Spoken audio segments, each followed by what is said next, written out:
welcome back to Glitter Budget with your hosts, Ann Jeanette. And Jess. And in today's episode, we're doing Batman Comes Back! Batman Returns. Yes, I know. I was like, what? The Bat came back 3 years later? 4 years later? When did the first one come out? 89? So this is 3 years later. Sure. Are you unsure of the I'm math, or are you unsure of the original date? The original date. I'm pretty sure it was 89, though. I'm I confident. Confident in that number. Okay, I'm also that number, confident that in year. the math. Right, yeah. That's 3. All right, so we're good. 9 plus 3 is 12. Yes. Anyways, it's our next Tim Burton movie. It's obviously directed by Tim Burton. The Batman characters obviously were the brainchild or creations of Bob Kane. The story and the screenplay was done by Daniel Waters and Sam Hamm, which is a really unfortunate name. Sam Ham. Also Green assisted eggs, ham. in the story. So that's a really unfortunate name. It- And then, of course, it starred Michael Keaton, Danny DeVito, Michelle Pfeiffer, and Christopher Walken. Christopher Walken. Yeah. Mhm. Who apparently Tim Burton didn't want to cast because Christopher Walken Scared scares the the shit hell out out of him. I mean, I don't blame him. Yeah, but then he went and cast him in Sleepy Hollow, where he looks even more terrifying. Right? I mean, he's a great actor. Like, Yeah. sometimes you just gotta Get over your fear. fears. This is also one of the few sequels that Tim Burton actually directed himself. He agreed because he doesn't consider it a direct sequel, which Yeah. really it can stand alone on its own and you wouldn't be lost by any means. Yeah. So they really only had one or two lines of dialogue that linked to the first movie, Mhm. which was I don't know, showed Vicky the Batcave from just down there working, minding my own business. And I was like, oh, hey, Vic, how you doing? I just hit my face off of the microphone. Anywho's home. This movie came out in 1992, Sure did. and that's going to be a very smooth segue into other events that happened in 1992. What are they, you say? They are these. In February of that year, George Sr., so that was the H.W. Bush, met with the president of Russia at the time, Boris Yeltsin, and they met at Camp David to formally declare the end of the Cold War. So, woot. Also, this also happened in February of that year. A Milwaukee court sentenced Jeffrey Dahmer to life in prison. That didn't last long. Yeah. And in April of that year, the Freddie Mercury tribute concert was held in Wembley Stadium in London. It was televised live It was another Live Aid concert, wasn't it? essentially, yeah. Okay. But there were a billion people that ended up watching it, and they raised millions of dollars for AIDS research. So that's awesome. Yes, like I said before, I want to get my hands on that video and watch that the whole way through. Yeah, that'd be really, really good. I mean, Elton John, David Bowie on one stage. That's Cream Your Shorts good. Yeah. Mhm. Saying Robert Plant. You have a thing for Plant? I love Led Zeppelin. All right. Yeah, all right. I did not know that about you. You didn't know that I love Led Zeppelin? I had no idea. Now you do. The more you know. No, yeah. Why do I keep hitting my fucking I don't face know. off the microphone? You're very aggressive today. Jesus Christ. Okay. But Here. so obviously Tim Burton did Batman. Was it Batman or The Batman? I think it was The Batman? He did it in the first one in '89, which of course starred Jack Nicholson as the Joker and also Michael Keaton. But we chose to do this one because it's personally one of my favorites between the two. I do love Jack Nicholson as the Joker. One of my favorites. One of my favorite performances. It was great, but I don't know. It's just the second one just does it for me.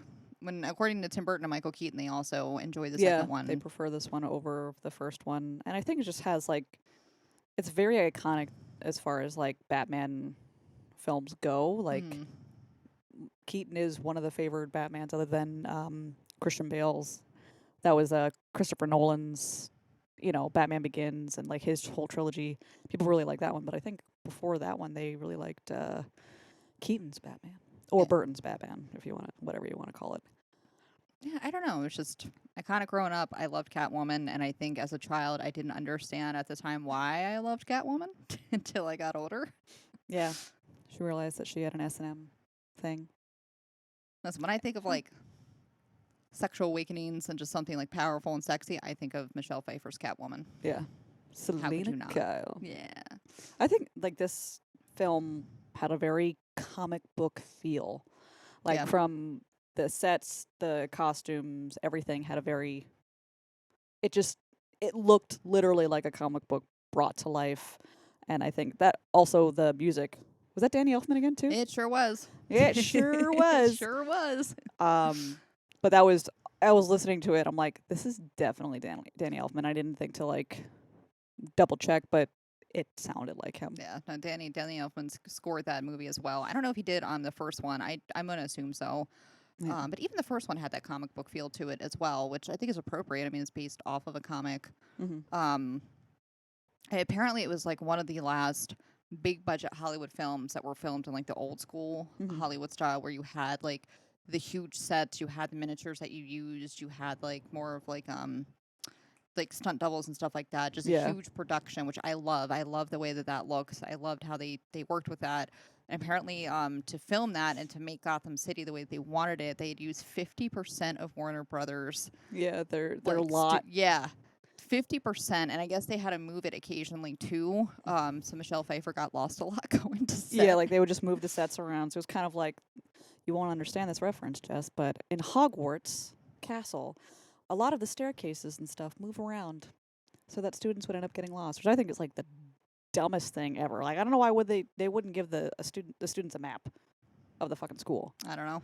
Seems ridiculous. But anyway, that's they would move the sets around and Michelle Pfeiffer would get lost and be like, shit, what the fuck? I feel like her role was one of the most like iconic roles and what made that movie like stick out a lot. Mm-hmm. And I feel like she hated it. It was miserable the entire time filming. When you're vacuum sealed inside of your costume and you can only be in it at a short period of time Yeah. before you pass out from lack of blood and oxygen to the brain, I probably wouldn't have had a good time either. No. Which I did wonder like as I got older how they made that bodysuit so tight. Was like, is it like the paint on latex? Like I wasn't sure. Now I know. I guess he said that it was so tight around her head she couldn't hear herself. Yeah, they were like, "Hey, Michelle, you're screaming. If you could bring it down." But I did like that. She trained how to use the whip, so Yeah. that was all her. So I feel like aside for like the crazy like flips and stuff, most of what you saw was her, Yeah, which was pretty cool. dying in her Yeah, costume. dying in her suit. But they went through. Was it six or 60? It was 60 at $1,000 a crack. 60 suits, Yep. and you're. Mm-mm. Which, like, what was it made out of to be $1,000 a suit? I don't know. Probably baby animals. Oh no! That's the only reason I would think it'd be that expensive. Unless, like, I can't think they weren't, hugely either environmentally or animal welfare conscious Back in yeah. the early '90s. Aside for the treatment they gave the penguins. The penguins had the best time. So good. In fact, so like I guess they wanted emperor penguins. King penguins. Emperor, king, whatever. That were domesticated, though, they could actually work with. But they had to import them from England. Mm-hmm. And they were from this very like deep country part of England, so they had to be flown over in a refrigerated cargo of the plane. They had their own little refrigerated trailer, even though where they were in Warner Brothers, which is, I'm assuming, California, Yep. the temperature would get to over 100 sometimes, but they would keep the sets to a nice chilly 30-some degree Yep. so that the penguins would have a gay old time, and they had such a good time, and they were so content that they produced more penguins. Which I thought was adorable. I mean, they brought in a half ton of ice, fresh ice every day, fresh fish from the dock. Like, they had their own bodyguards. they use like a combination, obviously, of like the real penguins and then animatronic and puppeteer penguins. And I guess one of the penguins was found snuggled up sleeping next to one of the animatronic ones. That's adorable. That's so cute. So cute. And they're just like, where's Jerry? Jerry. And you see him curled up and be like, oh, Jerry, you silly boob. That's not a real penguin. I love that though. I read that and I was just like, oh, the little guys had such a good time. And they were like so contented that they fucked. Look how like you made this lighthearted, really cute, like just so dirty. Yep. That's what I do. But yeah, so I was happy to read that though. They got the perfect A-list star treatment. Yes. While everybody else had grueling hours of makeup and vacuum sealed into their costumes, and I think Batman's costume was like 50 frickin' pounds. Yeah, and they put a fucking, like, Michelle Pfeiffer used a live bird in her mouth. Yeah. Not gonna lie, I was wondering how they pulled that off too, and I was like, oh, that's how she legit just went for it. Yep. I was like, that poor bird. So that bird probably didn't get the best treatment. If PETA saw what was going on, they'd be like, ah! And I want to know what that was like. I don't. 'Cause that was not like, it was a small bird, but it wasn't small enough for like I was surprised she was able to just conveniently open her mouth that bit wide for it to just smoothly fly out. Knowing my luck, it would have tried to peck the back of my throat. I would That's what have I'm vomited saying. out a bird. That's what I'm saying. Like, did it just freeze from fear? Was it like using its little claws to try to like get out? Like, what was going on in there? I don't know. Like, did they sedate the poor thing? But like, just imagine you are this tiny, helpless creature, and you are put Yeah. into what seems like they could probably tell it's the jaw of a predator. Yeah. And I don't know. I would not, if I would have been fighting for my little bird life. I would have been pecking, scratching, flapping, doing whatever I could to get out of harm's way. And yeah, that's not cool, man. I'm Not hoping cool. they got it in like just one shot. They had to have. Oh, man, you hope so. But I guess the fake birds did not look realistic enough, so they went with the live bird. That's commitment, though. She committed hard to a lot of things, and then afterwards she's like, it was fucking awful. I'm like, well, you didn't have to go so hard, but she did it for us. Which I appreciate. 'Cause I loved that damn best Catwoman. Hands down. Hands down.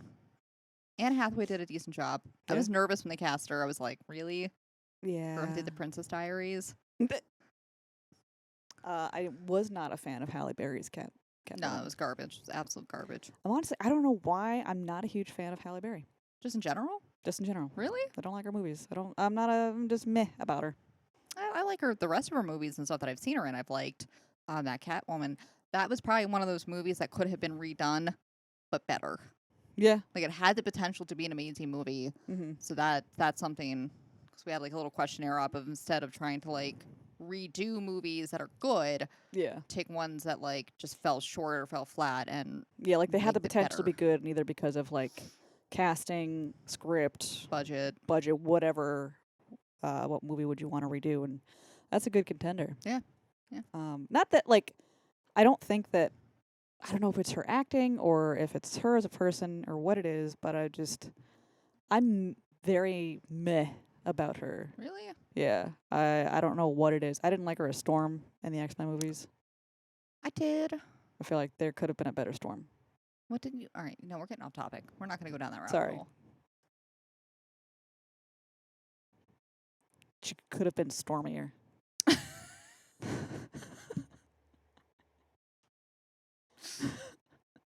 Am I wrong? I don't even know what that means. I'm off topic. Can we get back on topic, please? That's what I just said. Jeez. Let it go. This one. God. Can't get her to do anything right. Wow. Wow. You know I'm kidding. I love the fact that they still gave him was this supposed to be Affleck's Batman? Is this supposed to be I think this is Keaton's? supposed to be Christian Bale's Batman, actually. Christian Bale's? Yeah. Okay. Well, I was looking at his shoes, and I guess Keaton's shoes were Air Jordans, just made to look like boots. Like they were given like I don't know what the fuck they called it, but just the little attachments on the top of the shoes to make them look like boots, but they're not boots. They're Air Jordans. I guess considering the rest of it was 50 pounds, that was the least they could do of just like, well, your feet will be comfy. The very least they could have done. Everything else was super uncomfortable. yeah. I don't know. But the I get the story behind this Batman movie was obviously the Penguin was a huge portion of this one. DeVito had a long like they tried to keep his costume, his makeup stuff all under wraps. Like DeVito couldn't even tell his family what the makeup was going to be like. And there was the scene where the monkey has to give him a note. Yeah. And the monkey was very afraid of him and tried attacking his junk. I guess the writer of the note, though, the handwriting was Bob Kane. God, this drink is awful. So I thought that was pretty cool. At one point, I don't know what happened to it in the great move, in the great divide of my life, but my dad had original piece of artwork of Batman done by Bob Kane. Oh. That was signed by Bob Kane. I could have probably retired off that goddamn thing. I don't know where it is now. It was like I said, it was things where I was just like, I can leave, or I could fight for the stuff I have and leave, and it dragged this out. I just left. It's one of those situations. But it's gone forever. Well, that fucking sucks. Yeah. I think about that every once in a while, and I get super bitter about it. I'm like, let it go. Nah, I'd still be holding on to it. That anger. Carry it with me every day. Be like, you know what? My life could have been so different. I could have been a contender. I guess Danny DeVito wasn't sure if he was going to accept the role, though, and Jack Nicholson was like, you're going to make bank. Just do it.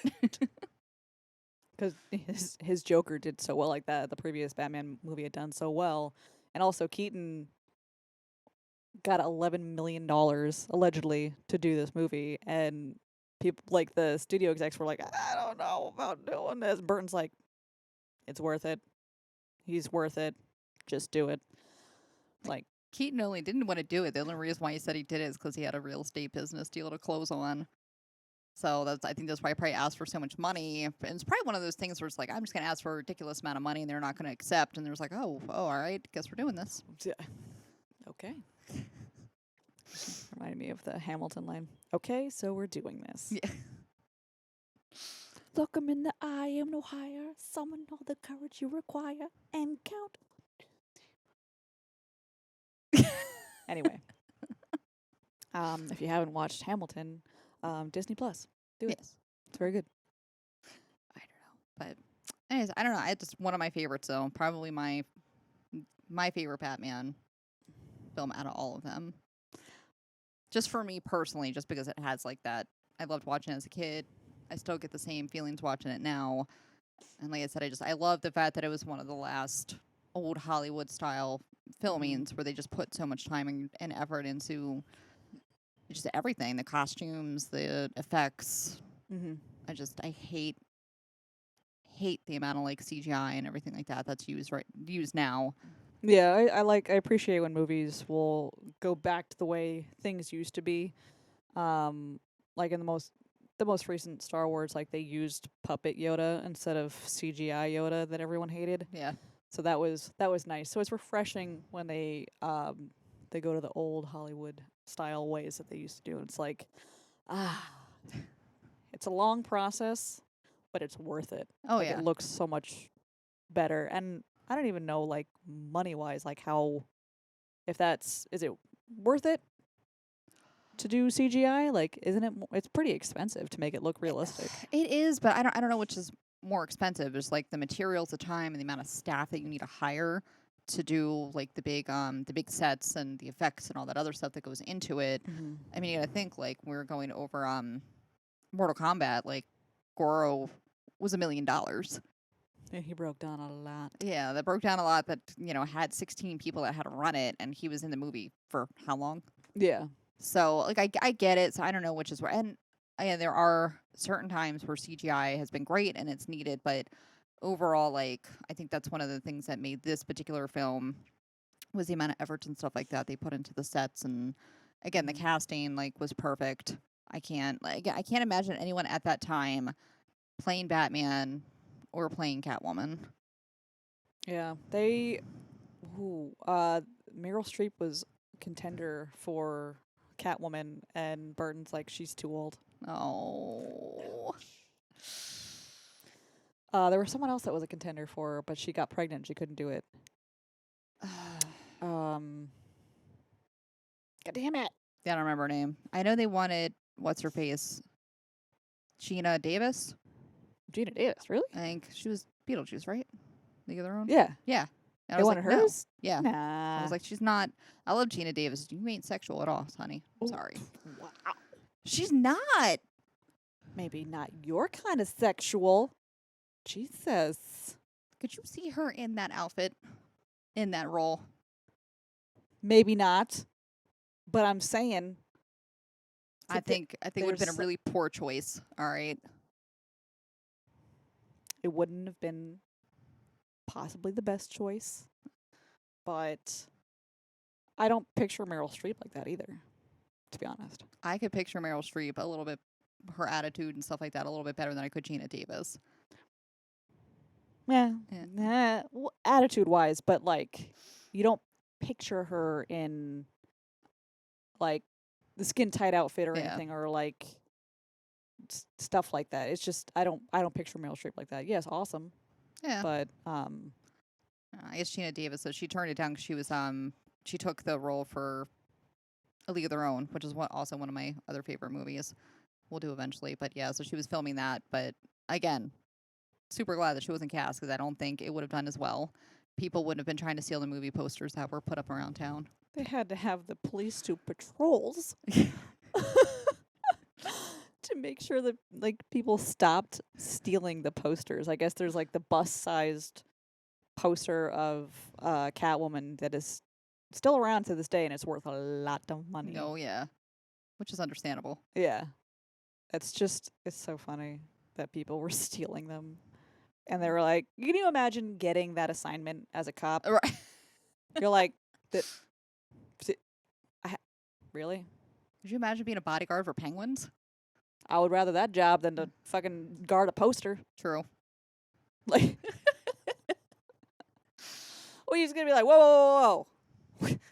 You're getting a little too close to the poster, okay? And you know, everybody who was stealing them were like teenage boys. Yeah, they're like, "I need jack off material."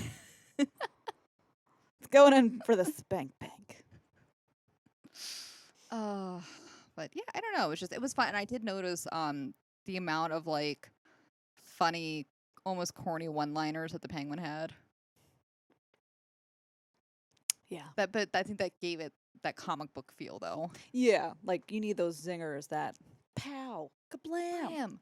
But, you know, just with one-liners. Yeah. It's good. But the color, the style, everything seemed very much like Burton Yeah. and comic book. Like just the dark colors and everything, and I love the Christmas party. It's a masquerade.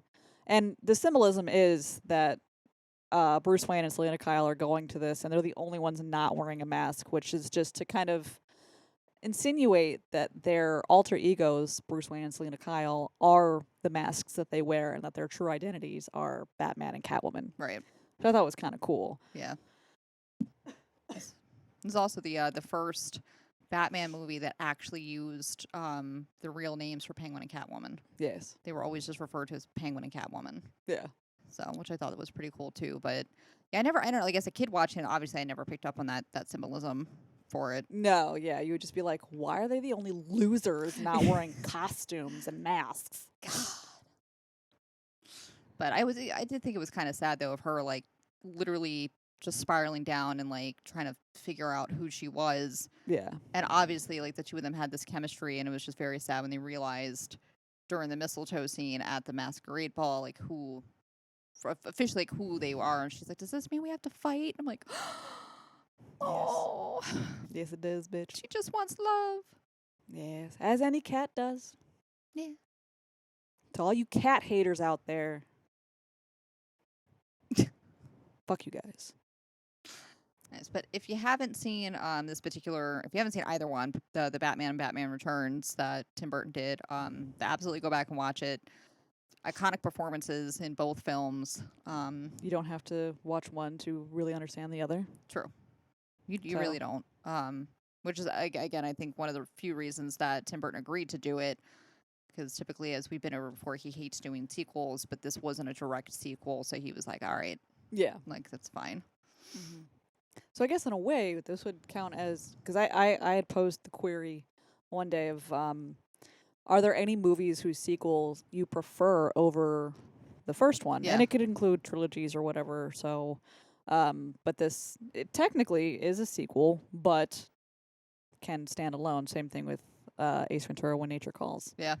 It's the only premise that it's like you know that he's a pet detective. That's really the only thing that you get from the first movie, but otherwise everything else like it's a standalone movie. That's true. Never really thought about that either. Yeah. Huh. So, food for Hmm. thought. But if you wanted to watch Batman Returns, it is not on any streaming device. You have to rent it through something, but it's like $4. Yeah, I think it was again Amazon. I think is who we rented. I think Yeah, I don't. I own it though too. I had to so. do it through Comcast on demand. Okay. So it was like you can rent it, but normally it says like rent from Stars or Showtime or whatever. But it might have been I think through Amazon or something like that. Yeah. But I keep coming across movies that are not on the streaming services, which is pissing me off. Again, I think it's a lot of you watch a lot of Tim Burton type films around Halloween, Yeah, so I wouldn't be surprised if they eventually cycle through one of the Yeah. streaming devices around that time. So, but it's definitely worth the watch. Mhm. If you haven't seen it already, or if you've seen it like once or twice 20 years ago, rewatch it. Let us know if you still feel the same way. I think it still holds up. It's Oh, still yeah. a good just a good comic book movie. It's back when DC movies were still good. Oh, it's so true. Like, so just give up DC. In some ways they're making a comeback. The TV shows were doing very well, like The Flash. Right? I didn't watch any of them, so I don't know. I heard The Flash is good. I have not seen that, but I heard it's I good. have heard the TV shows. That's Ezra Miller, right? Sure. I have Right. no idea. I don't know. I think he played the Flash in the Justice League, so I think he plays. I know. No, I know it wasn't the same actor who played in the TV show and the movie. They were not the same. They're not the same. No, because I thought they were Alright. as well. And Will brought it up, and then it was a whole 15-minute argument. So look, just the Flash. Oh, it's Grant Gustin is plays the Flash and In the in TV. the TV show. Oh. And then there's a movie coming out in 2022 that has Michael Keaton and Ezra Miller. Oh, Keaton's going to reprise his role as Batman apparently. Oh yeah, I heard. Well, it's rumored. I have heard that as well. It was funny too. Like they both, Michelle Pfeiffer and Keaton, started DC movies, and then both of them eventually ended up playing in Marvel movies as well. What was Michelle Pfeiffer in a Marvel movie? Ant-Man. Oh, right. Well, technically Ant-Man and the Wasp. Right, it's her mom. Yeah. See, yeah. And then, I was thinking of more like a bigger They're not character, huge not huge roles, character. No, yeah. big enough. But yeah, he was the evil Falcon or whatever. Yeah. Was it Falcon? No. Evil Nighthawk. Hawk Jet. No. Bird of Prey. No. That's DC. We're gonna stop there. We're gonna cut this. We're gonna cut it off. I don't think we should. Yeah, no, we're done. I want to know his character's name though. Who did he play? She's gonna look it up. You're gonna go over social media and stuff. while I'm That's doing right. that. So in the description box of this video, we are going to link all of our social medias. And if you like our vibe, please like and subscribe. And in our next episode, we're going to be talking about Sweeney Todd, right? Yes. Sweeney Todd. Our second to last Tim Burton film that we're going to be talking about. This one, again, stars Johnny Depp and his people. He played the vulture, which how The hell vulture. I forgot that. I don't know. It was a big bird of prey. Shut up. Actually, he's more of like a carrion, right? Yeah. The vulture's more of a carrion bird. Yes. They like death, Yes. as do I. They just like the easy feeding. It's like something that's the kill's already been done. It's not easy. They have to fight off crows and shit. Crows they mean business, man. We should do the crow. We should do the crow. It's a good one. It is. Anyway, if you like our vibe, please like and subscribe. Check out our social medias linked down below, and we'll catch you on our next episode. Bye.